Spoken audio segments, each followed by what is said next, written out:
बाजीप्रभू देशपांडे फुलाजी देशपांडे ज्यावेळी शहीद झाले त्यावेळी त्यांच्या 5 मुलांना महाराजांनी त्यांच्या जागी नोकरीवरती ठेवलं. आजही शासकीय सेवेमध्ये एखादा अधिकारी जर मेला तर त्याच्या जागी जे त्याच्या पोरला घेतलं जातं अनुकंपा खाली घेण्याची योजना या जगात पहिल्यांदा छत्रपती शिवाजी महाराजांनी चालू केली.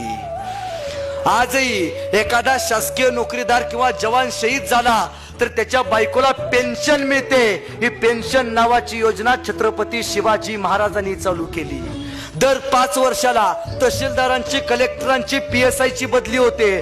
5 वर्षालाच का 10 वर्षाला का होत नाही याच्या पाठीमागे महाराजांचं चरित्र आहे. महाराज सांगतात 5 वर्षाच्या वरती एका किल्ल्यावरती किल्ल्याचा किल्लेदार आणि किल्ल्याचा सैनिकाचा प्रमुख एका दिवशी 5 वर्ष थांबला आजूबाजूची माणसं त्याच्या सोबत मिळतील किल्ला जायची शक्यता आहे. 5 वर्षांनी जी बदली होते ना ही बदली छत्रपती शिवाजी राजाची पुण्याई आहे.